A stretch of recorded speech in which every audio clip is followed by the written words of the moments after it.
As you'll see on the stage, we've got an incredible assembly of leaders from the United States and Australia. I'm just going to really dive in. My name's Chad Evans. I'm with the Council on Competitiveness.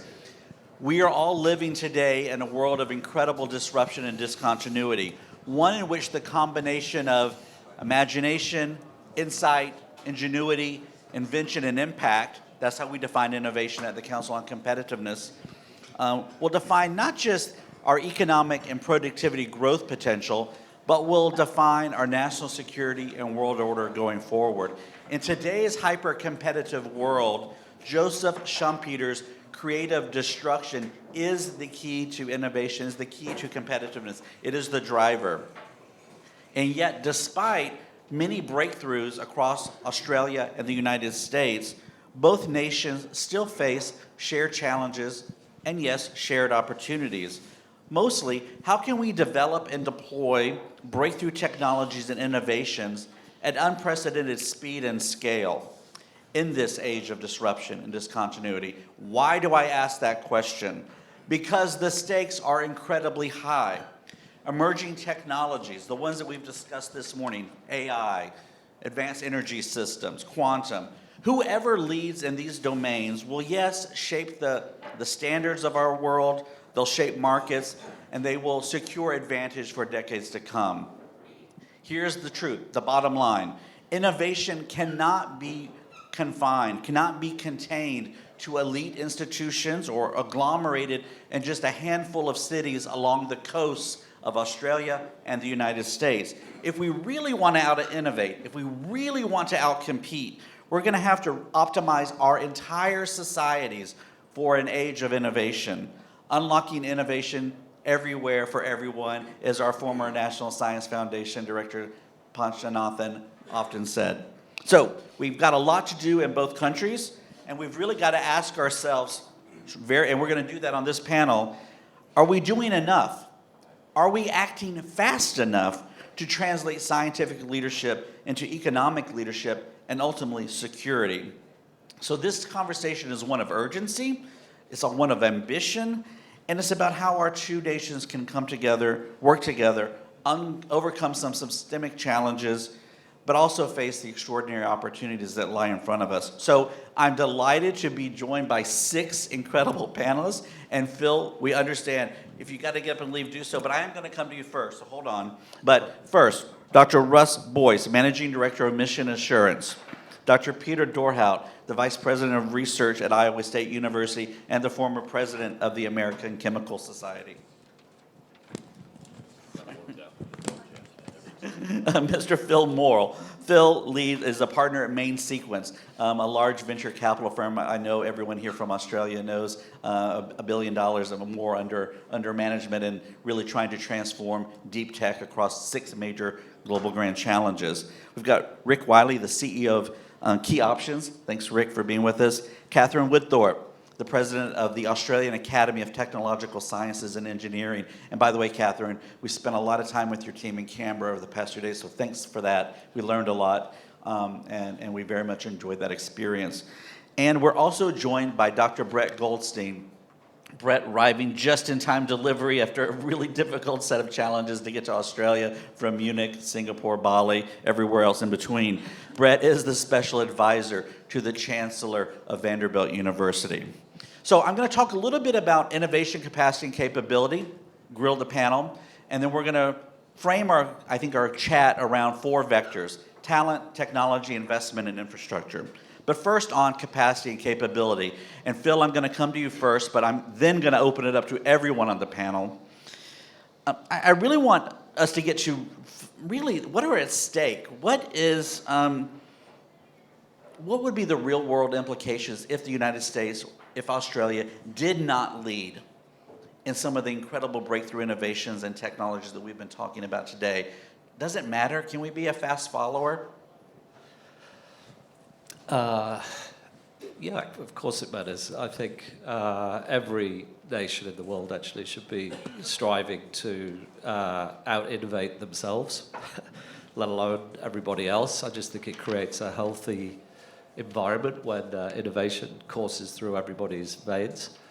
I'd say I'm very lucky on that engagement metric. I think my engagement level is probably 110% when I go to work every day, not 24%, because I'm very driven by the outcomes that I can be a part of.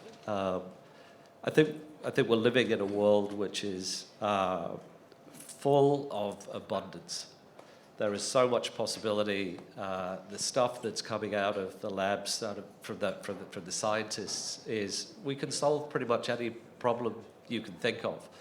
Then the problem is execution at scale, and how do we do that? And some of the drivers behind that, I think, come for free. They come with consistent storytelling. They come with missions. They come with pull. They come from alignment. And everyone trying to achieve the same goal. These things do not need to cost a lot of money, but no doubt there are gaps in the capital infrastructure in the world out there. I'd say this storytelling matters, and everyone going after the big goal really matters. I would, in my world, in venture capital at the moment, and just to give you some context there, Main Sequence is the biggest deep tech investor in Australia. So, for example, for manufacturing companies, manufacturing being a massive project for the world, for different countries, we are 56% of all money going into companies here in Australia. So this matters a lot to us. But given that, I would describe this period that we're in as abundance interrupted, because I think over the last decade, there's been incredible progress. If I just look here in Australia, we've become very, very good at getting things out of the labs. We've got a very rich university ecosystem. We're very, very good at commercializing things. It doesn't need to take 15, 20 years to get something at scale into market now. We can do it in 5. We can do it inexpensively. But now there's a diffusion field around everything at the moment, which makes it very difficult to act. And we talked in some of the earlier panels about the importance of consistency, following through, building momentum, going to the next stage, bringing everyone, crowding everyone around the mission. We talked about the Manhattan Project. That's what that was. It was crowding everyone around a common mission, a tip of the spear. We need to do that again now, because at the moment it's I think everyone's pulling in different directions. We're here to ask how can we work together. I don't think we're doing it very well, and we're getting pulled in different directions. And I think we need to come back to that. That's back to the story, the leadership. We're going to come back to perhaps some of the ways we can come back together and perhaps undiffuse. But Brett, can I get your reaction to the overall question, maybe what you heard from Phil? You're coming to us a convoluted route, but from Nashville. The last time Deborah and I were in Nashville, Larry Ellison made a huge announcement. He moved Oracle, not only from California and Texas, to Tennessee. There's got to be some reasoning behind that. So could you share with us a little bit about why you think we can't be a fast follower, or why we have to lead, or if you disagree? Or Yeah, so first of all, thank you for letting me come to Australia. As Chad mentioned, I had a very long trip, so I'm well caffeinated though. So I think I'm going to give a darker view. So I think the world is increasingly fragile, and I think we're not making great choices right now. Okay, a lot of information really fast. So I grew up building a company, OpenTable. I think it's in Australia, so I'm just going to go with that. All right, we have a nod. We're good. Thank you. You're welcome. So we built this, and we made so many mistakes. And I'm just going to stay with cyber for a second. So we gave a great product with crappy cybersecurity. And what were the consequences? Almost nothing, right? We had Code Red, we had NIMDA, nothing happened. We went public, everything's great, right? Okay, fast forward to today, 2025. We're still talking about Volt Typhoon, Salt Typhoon. We write terrible software. We're innovating like crazy, but everything's fragile, everything's vulnerable. As I'm landing on the plane, there's a SharePoint vulnerability. Everything has IoT. I look around this room, and there's probably 100 things I can hack. So we are in a world where we have gone from, and eventually I ended up at the US DoD, but when I entered, we were talking about counterterrorism. Now we're talking about real threats, and we're making the same mistakes we've done for a long time, and we're not making good choices. So there's an opportunity here. Australia is clearly part of the Five Eyes, one of our longest allies. How are we not coming together to innovate with security in mind and get over this history of moving slowly, but move at speed with our trusted partners, or we're going to have a really complicated day. Well, that was dark. But I hear you. We started out with disruption and discontinuity. You've introduced fragility and vulnerability. Catherine, you're the president and CEO of Australia's Academy for Technological Sciences and Engineering. You have an incredible trust of fellows and leaders from around this country who are probably trying to address some of this disruption, discontinuity, fragility, vulnerability. What do you take? What's your thought on this opening salvo of questions? I'd like to start by acknowledging we're on the beautiful lands of the Gadigal people and thank them for their custodianship of our lands and waters, as we like to do at the beginning of most Australian meetings. And I really want to follow up on what you're saying, because it just rings the bell. The world is changing. The world is changing so rapidly. We've become maybe complacent about the fact that we were always in front, US in particular, but Australia very much so. We have been the innovators, we have been the executors, the deliverers, and now there are other players in this world, and they're not just nation players, they're non-nation actors as well, who are coming to get some of that. They see our wealth and our happiness and our comfortable ways of life, and they're coming to get that. And so we have to stay ahead of that game. We have to be the ones who can continue to be competitive in both the invention and the execution, which together, for me, makes innovation. And if we don't, then not just other nations, but importantly, other bad actors are going to make our lives hell. Okay. Wow. No, I appreciate that. Yeah. It's the real reality Yeah. of the world that we're in right now. Yeah, you told me as we were coming up on stage that you were going to address some of the big elephants in the room, so that's one of them. But Catherine, as you sort of scan the academy and you hear from your members, is there hope? Is there, where do you see the opportunity in this potential? Brett raised the idea of opportunity. We need to collaborate and talk and learn and co-learn better together. Do you see that opportunity? Are there barriers to that? How are you addressing those issues? I'd like to also put on one of my other hats as well. So I also chair CICADA, which is Australia's deep tech incubator. And yes, we absolutely see hope. Otherwise, we wouldn't be doing any of the things we do. So if there's no hope, there's no point. But we do have barriers. Jeff addressed a couple of them. Jeff and I know each other from many years ago, but addressing the issues about longevity of government programs. I've been pushing the SBIC as a model for a long time. There's a lot we can learn from the US. But so that longevity of models is really important. Investment in things like deep tech incubators, so that government-private partnerships in those kind of organisations to actually get to that scale up, because we're really good in Australia at start-up, we're not so good at scale-up, and that's really where the future lies in terms of actually turning things into impact, delivering into markets and so on, whether it's improving people's lives, better cybersecurity, whatever it might be. So we need to get better in Australia at that scale-up. We've got a lot to learn from the US in that as well. And the more we work together to do that, the better. I'd like to bridge and transition to that. And Rick, maybe come to you. You're leading a company. You've obviously had that journey from startup and scaling. How do you take this as a leader of a firm that's looking to, I would assume, to grow globally? Challenges, opportunities? What's your take on and do you see yourself as leading and as part of a movement in Australia that can lead in some of these significant technologies? Yeah, look, thanks for the question, and thanks for inviting me here. It's honoured to be here. Thanks. Look, it's really interesting. Like all the comments here that have been made about the working together, the partnerships that we need to do to solve these problems. I mean, a lot of people have read that. We're back in 1938. We're at a point in time where people are talking about stuff, and we need to start to partner and innovate together, particularly to solve some of those challenges. So we work in a security and defence area. We provide a number of different technologies for our clients. I spend most of my time in Asia and with our office in the UK.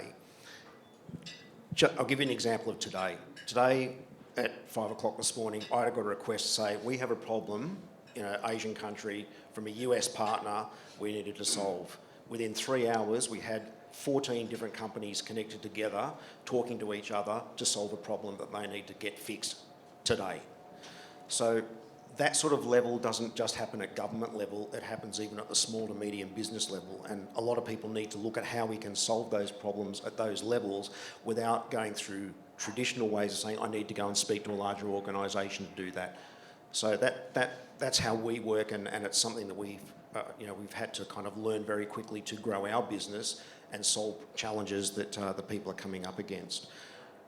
To a couple of the other points is that the biggest issue with all of this stuff is the data and the IoT piece.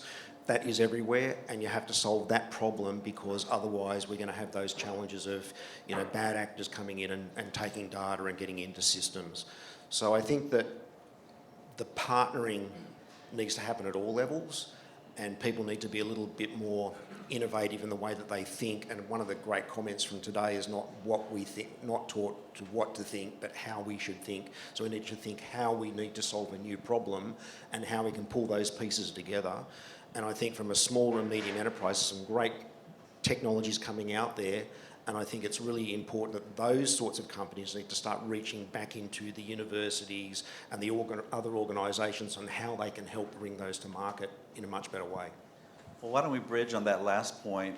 Peter, over to you as a leader in a university, hearing that from an entrepreneur, from a leader. Can you talk a little bit about your thoughts on where our nations need to be sort of positioned globally, and then also how you're contributing to that sort of conversation to empower all sorts of stakeholders in society to keep us at the forefront of our competitive edge? Yeah, thank you, Chad. And Brett, thanks for giving me permission to embrace my inner troglodyte when it comes to working with electronic devices. I feel much better about my incapabilities of doing anything, because that adds to my cybersecurity role in all of this. But in all seriousness, Chad, I love the title of this, the Innovation Anywhere and Opportunities Everywhere. And so if I can pull that thread in terms of kind of taking some leadership opportunities for us, and particularly the role of a university, I think of it as, I wrote down innovators everywhere all at once. But of course we can't study everything, right? We have to be specific about the kinds of topics that we select to study. That has to be based on the strategic opportunities. Where are we moving the cheese? Where's the food going to be when it comes to funding those opportunities? And then ultimately, what are the critical topics at hand? And we've talked a lot about critical topics, including cybersecurity, including AI, including energy security, and the opportunities that all of that presents to our civilizations. But I want to bring up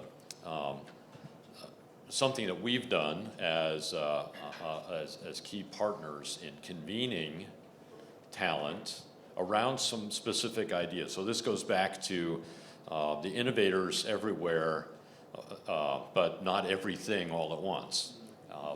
We created what we call a research and innovation roundtable strategy to select a topic of particular importance and bring together individuals from many different backgrounds that have an interest, not necessarily an expertise, but have an interest to contribute to a particular topic at hand. And I'll cite the partnership that we have with CSIRO in Geelong, and that's around animal health, zoonotic diseases, and microbial diseases, specific to agriculture, of course, and the threats that poses to our food supply. This strategy of convening a group around a particular topic, but not saying, well, we need you as a chemist to think like a chemist, and we need you as the epidemiologist to think like the epidemiologist, but we need you to think with a team of others about what is a critical challenge that we need to address, and what is a question that keeps you up at night, going back to one of our first panels of the day. And we use that strategy with our partners at CSIRO and Geelong in particular. And to the point of moving the cheese and how to get people to participate, we've put some seed money together through the U.S. Department of Agriculture, Iowa State University, and CSIRO to help fund this, to herd the cats around the key problems that we're trying to address, hoping that in this innovation ecosystem that we're helping to create, that we're going to seed some ideas. Those ideas are going to emerge as key solutions to critical problems that ultimately can get picked up either through funding through one of our national organizations or through industry partners that are, in the case that I've cited with the Research and Innovation Roundtables, it is some of our innovators who are everywhere brought together in one place, including industry, including national laboratories, and including academics. Thank you, Peter. Russ, I want to come to you. In some sense, you've got a hard job. You're going to help us wrap up sort of this first intervention, but you've got a lot of experience, over 3 decades leading in, high-speed aeronautics, one of the leaders who helped establish the Australian Space Agency. My guess is you have a bias towards wanting to lead in this space, but I'd like to get your thoughts on why does it matter? What are at stake? What do you see as really the most compelling reason why Australia and the United States have to be the innovation leaders in this world? There's a number of ways. Let's unpack that from a bunch of different directions. And I'll bring the defence and national security lens to this because that's been most of my experience. As you mentioned, high-speed aeronautics, so hypersonics, scramjets, space, AI-driven satellites, etc., etc. The US is moving at speed in defence and national security, and there's pressure on Australia to be keeping pace, to be a good partner in our part of the world, in the Indo-Pac. And Australians can do anything, but we can't do everything, and yet there is pressure on us to try to be a small version of the US and to be a partner with the US in as many ways as possible. And when defence and national security folks are under pressure, which we are at the moment, there's a tendency to become more conservative, to become more risk-averse, and to I've used this phrase with a couple of people today, to circle the wagons and to rely on the US way of doing things, on US international prime sales catalogues, for example. The US will lead in those ways. It's very important for Australia and for Australian leaders to support Australians to be leading in specific niche areas where we can be really strong, but to do it our way so that we are the best partners possible for the US and not just a tiny extension of the US. That's not being a good partner. Let's follow that, and this will really help us transition to that next point I wanted to bring up, but we'll stay with you for a second, Russ, and then Catherine, and then Brett, I'm going to come to you, and then we'll work around. One of the themes that I think our U.S. delegation has heard over the past week has been this concept of, where should Australia lead? Where should Australia perhaps rent or buy? And the vice versa conversation. You know, where perhaps does the United States not have the most competitive advantage and ought to, in some sense, partner more, partner better? So I'm going to just ask each of you very specifically, are there key technology areas that you see, and you can choose Australia, you can choose the United States, you could choose to comment on both countries, where you must lead, where you have an advantage today that you can leverage? And if you say yes, and I can tell you, Chad, what that is, what is a barrier that's stopping you or the nation from achieving that goal? So we'll stay with you, Russ, and Catherine, I'm going to come to you next. Brett, and then we'll work our way around. Phil, you'll be next. There's so many answers to that question that I could offer, but one I'll suggest, we've talked a lot about AI today, and that is the next stage of the future of the world, and we must be making sure we're a leader in that, but we've got to go beyond that, because the stage after that is AI-enabled robotics, for example. If Australia is not, we do that stuff already, but if we don't really push hard on that, then we're simply going to be buying in AI-enabled robotics from overseas. We won't be able to take advantage of the manufacturing opportunities for those systems in this country, and we won't be able to demonstrate leadership to the smaller nations around us that could rely on us in the future, but at the moment are being influenced by checkbooks from China. Good point. Catherine, please. Again, Jeff and others talked about our world leadership in medical research. Precincts like we have down in Melbourne, which have built a critical mass of universities, non-university medical research institutes, and companies like CSL are a fabulous starting point, but we need to do more to execute in Australia, not just, as Jeff said, keep selling the farm overseas, because we have that expertise here. And a really nice little example of one that is not at a product stage, but just to show the calibre of Australian research. Lydia Moravsky, who is an expert in airborne diseases. She works with WHO and other parts of the UN. She's based in Australia, in Queensland. It was her that actually made people understand, or did the research, understood and then communicated that COVID was not passed by transmission on your hands. You know, all that endless hand washing we did at the beginning and endless surface cleaning, when all the time it was actually an airborne disease. But then her other work is in pollution and other issues, airborne pollution and other issues about our air that we breathe and the health that it then delivers to us. So we have some amazing expertise, but as Jeff said, we're just really not doing so well. And it becomes one of those things where you need a couple of big stakes in the ground. We've got one in CSL on the medical devices. We've got a couple like ResMed and Cochlear. But it's that sort of paucity of companies that can also uplift the other companies behind them. We've had it in the past with the Nucleus Group, which were a number of companies under one umbrella that fed off each other in terms of capability. And at the moment we have less of that, and that's something that we really need to try and engender and grow more. Thank you, Catherine. Brett, I'm guessing cyber? So I'm actually going to give you two concepts and then an actual answer. So two concepts we should be partnering on are speed and silos. One on the speed piece.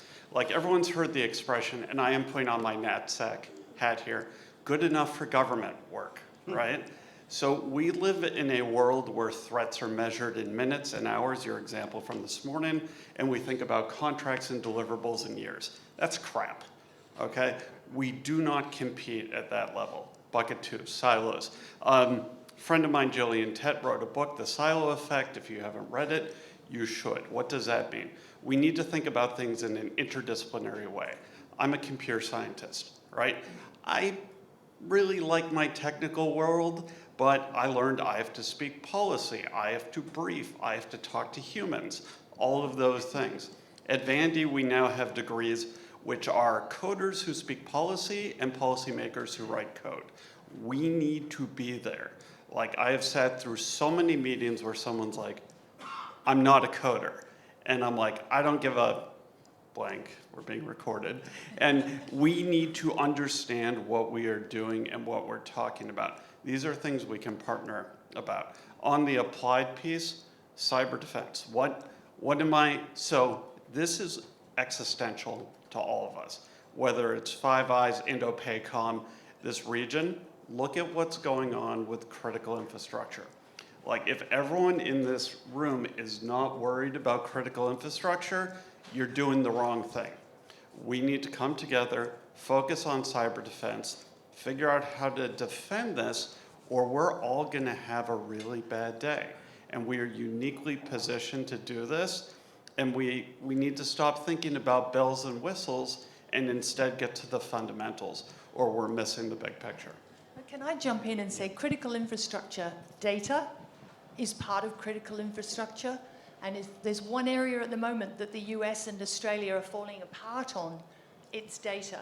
Australian scientists have been denied access to data that they've worked on collaboratively in the Antarctic, for example, over decades, and in other areas such as weather. Our forecasting relies on data that we use from the US that we're now being denied access to. So that's a really important part of infrastructure that our collaboration is falling apart on, that I'm really worried about. Can I have a quick go before I have to run?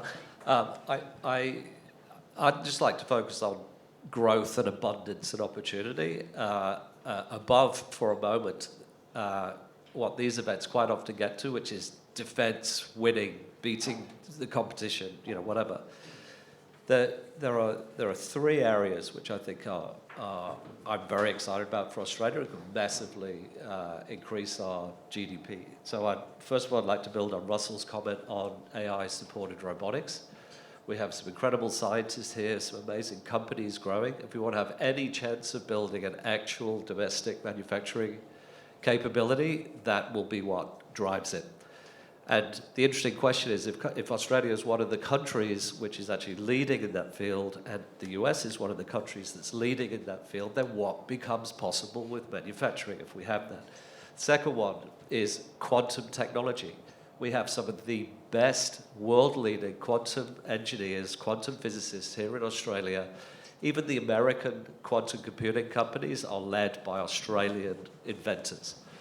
Incredible opportunity. What happens if America and Australia together have a world of business around them that are using quantum technology first? This is commercializing like crazy now. This is not a science experiment anymore. We should be running hard at it. My final one is industrial biotechnology. We can make things with biology. We can make things with nature. We can replace many things which are made with fossil fuels today. So we can make an industry as big as fossil fuels out of biology.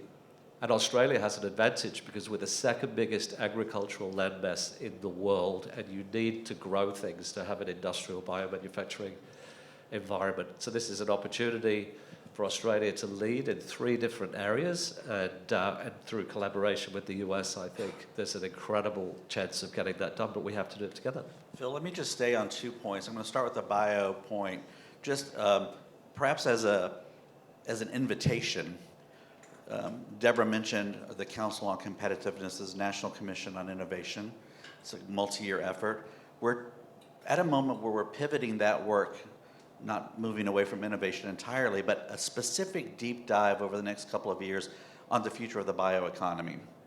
Yes, in the US, but for sure, it would be a great opportunity to collaborate between the United States and Australia. We're building a private sector group to really address the point you made. How do we rethink the manufacturability of everything through bioprocesses? And that's everything from food to farm to pharma. So an invitation. But I want to go back to something you said about quantum, and I want to bring everyone in on this. And 2 points. One, Brett mentioned cybersecurity, so I'm curious about people's thoughts around what quantum will do there. But also a more structural point. We've heard a lot about incredible investment funds in Australia. I'd like to know, do you all think Australia has the ability to create the world's global hub for quantum? Or will Yes. that Yes, so do you think it will happen, or do you think there are barriers? Are you afraid that it will actually happen in Silicon Valley? Do you care? Sounds like you care, but do you feel there's actual motivation to really develop that here? I think you've just got to have conviction as a country and as a community to follow through on something. I think we're at a stage with quantum computing where we need to deploy some capital now to sort of bring the whole thing to life. I'm one of the people that was delighted to see the Australian government invest in PsiQuantum, to a very big number. I think it was about $1 billion. And a lot of my community, the startup community, criticised that, saying, what's happening here? Why are we investing in this big thing? Well, this is what I think we need to do to sort of, make some bets and build the infrastructure. Non-incremental, some bigger bets. It's big or go home now. Yeah.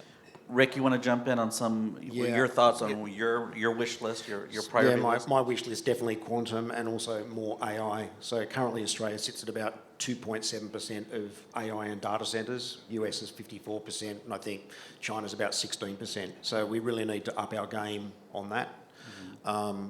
If you look at the data with AI and other compute that we're going to need in the future, we're going to need a lot of space, a lot of power, and a lot of innovation, and one of the biggest issues is supply chain. I worked on a project last year where supply chain for one piece of equipment out of the US was 365 days. So we need to look at how we can solve that. That piece of equipment was from the US and made in everyone's favourite country.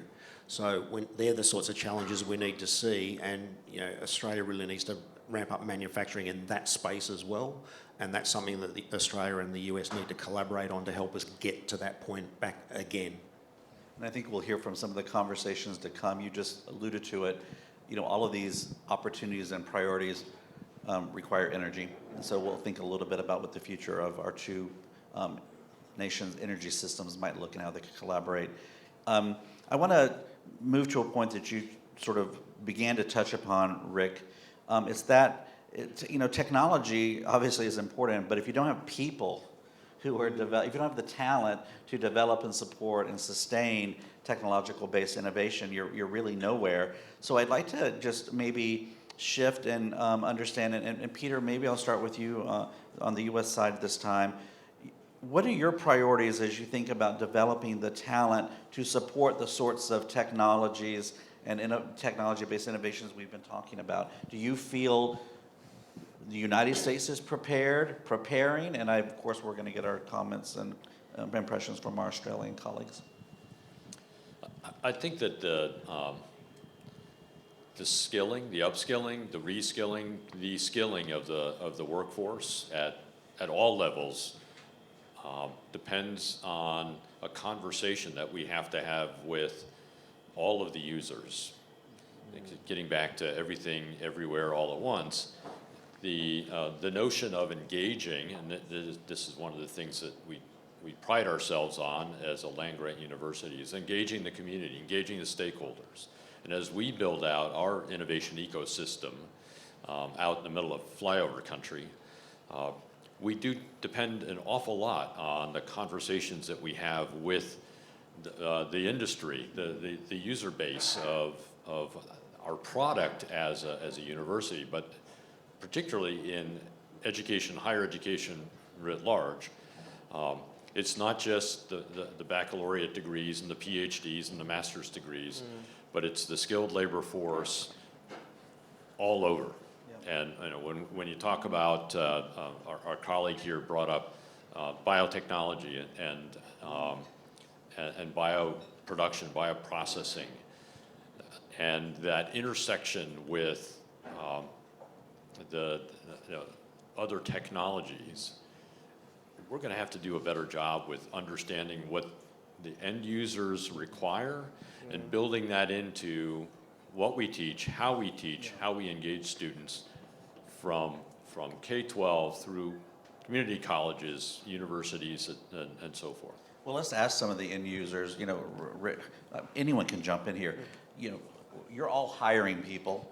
You've just told us what you think the priorities should be for the countries. Do you have the talent you need? Do you see that pipeline filling? If so, great. If not, what do we need to do about that? And are there also opportunities to leverage and share talent across the Pacific between the U.S. and Australia? Short answer for me is no. The problem that we have, we're a very tactical organisation, unlike a BAE or what have you. Right. So we need people that I can just throw in the deep end and go, here's the brief, crack on, off you go, tell me when it's done. Now, based on some of the discussions earlier about like people looking at, wanting to be guided and mentoring and things like that, a larger organisation can do that. Small tactical organisations that are at the pointy end don't have that chance to do that. So I think there's a case to try and put some things in places where small organisations can be, started to be directed towards universities and start to engage, because they don't normally do that because they don't have the time, the money, or they're just chasing the next dollar to keep pay for the mortgage. So I think that if some processes could be put in place with government, and whether it be cross borders or what, doesn't matter, of how small businesses can engage with universities, say, these are the types of people I need, not at a big organisation, and how can we work together to solve those problems? Russ, you want to jump in? Yeah, I'd love to give you a counter-example, Rick. Sure. Small organisation. So I built a space program at the Defence Force Academy, and when we peaked, we had about 60 people. We flew a total of 5 small spacecraft with onboard artificial intelligence and a whole bunch of sensors and everything. We were facing existential threat end of 2019, beginning of 2020, loss of contract from the intelligence community. University says, sack most of the people. COVID hits. It was the perfect storm. And yet we managed to continue to design, test, build, fly, operate another 3 spacecraft, which became held up worldwide as the state of the art for miniaturised satellites. We could not have done that if within that small enterprise, myself and people that I was coaching and mentoring were spreading the people stuff throughout the whole organisation. If we weren't doing that and finding the time to do that, we would have disintegrated. I think on that, Australia is famous for being able to do a lot with very little, and that's just such a great story. Just a couple of things from me. I think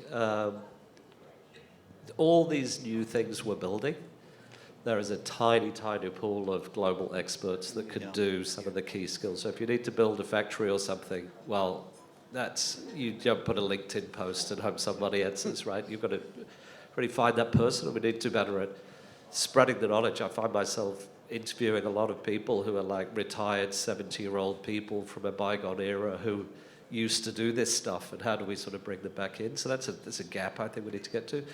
But just a good news perspective, if you take the biomanufacturing example, I think a really great case study is what's happening in far north Queensland, where the sugar is grown, where this industry should really rise. But what else grows there? Well, coal grows there, and we have coal mining, and we have this whole industry which is looking to transition and grow. Well, it turns out, actually, the skills you need, the sort of skilled workforce that you need to run a biomanufacturing economy works in coal mining today. That's what they do. And so it's a fairly straightforward micro-credentialing process to sort of get them over.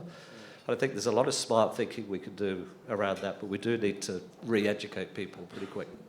Brett, could you jump in and share maybe how Vanderbilt is thinking about its partnership with industry, collaborating perhaps on curricula development, perhaps creating new ways of educating and transitioning workers to meet sort of the burgeoning innovation opportunities in a really innovation hotspot? Yeah, so let me give a problem and then the approach. So right now, there's a lot of people that are saying, we don't need to train engineers, software engineers anymore, right? Because you can get on the magical AI machine. ChatGPT can just do it, right? Right, so let me give you an example. So a week ago, I tasked one of the frontier LLMs and I said, write me something that was super complicated. So it generated 5,000 lines of code, which is really impressive. And it worked. And that was it. That was great. But only because I've been doing this for 30 years, I found a little something in there that was horrible. And just because I had the skill, I could ID it. So I think there's this friction now of what do we do? Like, I want to optimize, but my God, if I deployed that, we'd have a bad day. So we as academia and with our partners like Australia, we need to be figuring this out because we want to advance, but we also have problems. On the operational point of view, one of the things we're really proud at Vandy and in our institute is we like to pair together traditional tenured faculty with what you might call professors of practice, which I might call from my old life operators. And so we bring together because, like, in my prior academic life, I was at University of Chicago. And USC is great, and we have 1 million Nobel Prizes, but sometimes we're very theoretical. At Vandy, we want to bring the best in research and basic knowledge, but also be pragmatic and bring those skills together. And I found that pairing does a lot of magic for getting people ready for these types of things. You know, Brett, it made me laugh a little bit, and Deborah will remember the story. This is, well, probably more than 10 years ago, but we had a funny encounter with the former chairman of Lockheed Martin, Norm Augustine, so a world leader in aerospace aeronautics, and who has a lot of energy, and thought, I'll teach at a community college or at a university in the Northern Virginia. No one would take him because he wasn't a professor. This is a gentleman who ran like one of the largest firms in the world in aeronautics, but that is changing now. So places like Vandy have figured it out, but probably a lot more places need to figure it out. Catherine, could you talk a little bit about this talent element and you have the creme of the la creme. You have the fellows from across the country. How are you reaching out? What trends are you seeing? What keeps you up at night, I guess, in terms of this talent issue? We certainly have the creme de la creme, and in ATSI, it's very much a big proportion of our fellows are from industry. So we really understand that nexus. And what we see as a group is a huge hole in the not too distant future of engineers in particular, to carry out everything from the energy transition to manufacturing to all these other areas that we need engineers. They don't all need to be university engineers. We don't have anywhere near enough engineers at the more trades level. I think the numbers that Engineers Australia are coming up with, they're like 50,000 gap in the not too distant future, sort of 10-year horizon. So we do need to be increasing from a primary school level upwards the love of engineering and science, to encourage kids to not turn off, and I have to say particularly girls who turn off at about sort of grade 5 or so. Engineering disappears. They've been playing with Lego and making sandcastles, and then suddenly it's, oh no, girls don't do that.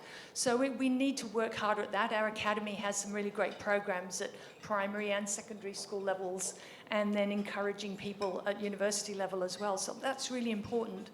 But we also need to the other thing that I think is missing, I went to Manchester University for my first degree, and I had to do a sales course as part of my chemistry degree. And it set me up for my entire career, just understanding. It was only a really minor course over one semester, but I really understood a little bit about how industry worked and thought I could quite enjoy going and working with those guys. So how do we also do this two-way relationship? Universities in Australia, I suspect elsewhere, are very much, they wait for industry to come to them. They're not really great at going out and finding industry. In some really unique areas they are, but by and large they're not. And then one other little one which is quite useful, I'm on the board of something called Bioplatforms, which is part of our National Collaborative Research Infrastructure Scheme, and we give vouchers to industry to use some of the big tech equipment in genomics, proteomics, etc.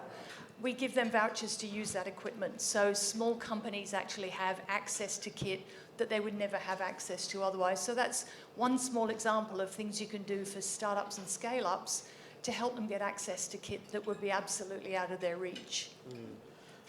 Folks, we've got one more sort of round of questions before we have to close down the panel. So it's going to be a bit more open-ended.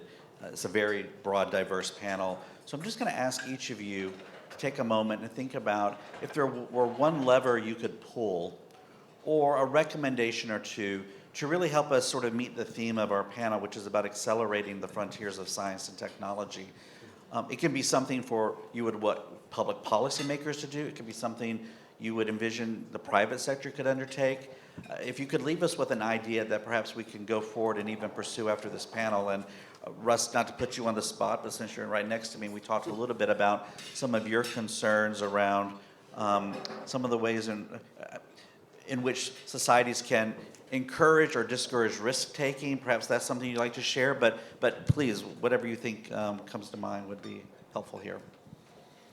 Well, one of the things that it's really, really evident in Australia, we are so politically correct and risk averse. We don't want to back winners. We don't want to be perceived as having favoured this organisation or that opportunity because somebody else will complain. And we do that to our detriment. Part of the original roadmap for the Australian Space Agency included the concept of picking winners, defining what were the core capabilities that Australia must be good at, finding some winners and backing them, even if others start howling. And we didn't end up doing that. Instead, we tried to spread the financial joy so far and wide that it was diluted too much. If we can refocus, no matter what the technology area is, and back some winners, we'll make inroads. Rick, you want to go next? I think in my world, it's finance, money. That's the biggest barrier to getting things working, and then finding the right people to work with. A lot of the people that I work with, particularly out of Canberra, small, medium enterprises, great ideas, and just basically funding it themselves and going through that whole process of how do I fund this and take it to the next level, and then also taking that technology beyond Australia. And a lot of them are looking towards, working with US partners, etc. But the big one is the finance. Peter? I did make a comment earlier about spreading everything too thinly, a little like Vegemite, which is the way it's good, is when it's spread thinly, right? Okay, calm down. We don't want to start a fight. Yes. You talked about what lever would I pull to create something that would be valuable. And we've talked about it here, we've talked about it throughout the course of our delegation visit, and that's creating either local or regional ecosystems, innovation ecosystems that are made to last, that survive through change. And I think a lot of that has to do with, to be honest, it's Russ. It is picking where are your strengths, what are some of the winners, recognizing that for your communities, for your region, and this is something that we have to do as leaders, identify and select where our strengths are and how to leverage those strengths. Keeps that region going throughout various changes that we will have to endure. Sorry, can I just add one thing to that? To add to that is the policy and the bureaucracy behind it all, which just slows everything down, and that only goes away in times of severe crisis. Brett, over to you, and Catherine will give you the last word. Yeah, so one thing that I think we can all do better is making it easier to find ways to partner. So I was here last August, and I met with a bunch of Gov folks, and I'm like, hey, I'm at the National Security Institute, here's what we're working on. Who should we work with? And they're like, it's really nice to meet you. And so I think that we need that base case of how do we find common interests, partnerships, coalition of the willing? Now, when I think about what we should do, I go back to my Silicon Valley roots, and we need to get into the business of fail fast, leapfrog moves. Now, some of us talked today about some existential risk. Chipping away at those problems, it just doesn't work. So, and our typical way of doing business for those is not going to work. So what do we need to do? We need to pick a couple. We need to be willing to do high-risk, fail-fast, leapfrog on these issues, because there aren't many better partners for those types of things. And we have alignment of interest, and that's how we should be thinking. Catherine? So I'd like to see where we can look at things that are really working and then leverage those up. And so with my Cicada hat back on, we've been going for 30 years now as a deep tech incubator. We have a space program, we have a medical program. But in Melbourne, what we've done is we've collaborated with CSL and a number of, so a university, and we hire the Medical Research Institute to put a really specific biomed incubator in with PC2 labs that, again, nobody could get any chance of using otherwise as a 1- and 2-person startup. And then we wrap around that infrastructure a bunch of programs to help them actually understand how to do business. Who are your partners? How can you go forth and thrive? So for Melbourne, biotech, absolutely. But then in Geelong, for example, ex-car industry, but a lot of car technology, whether it's Carbon Revolution and other companies down there. So what are those locus areas that can bring in an industry, a research group, and then how to invest in those to actually leverage them up for success? A couple of quick closing thoughts. First of all, I want to thank this incredibly diverse and I won't say interesting, Charles, but a fascinating panel. What I heard a couple of things. We have to exercise leadership. We have to build on strengths. We have to be willing to be non-incremental and perhaps even non-linear in the way we think about perhaps choosing some winners and not being afraid to fail and keep investing. And I think finally, what I also heard from you, Catherine, we have an incredible relationship between our two nations. Let's not stop sharing. Let's keep collaborating. So with that, I think we'll let our panelists have some lunch. You've earned it. And I want to thank you for the opportunity, Charles, and the entire leadership from Australia for putting this on today. Thank you.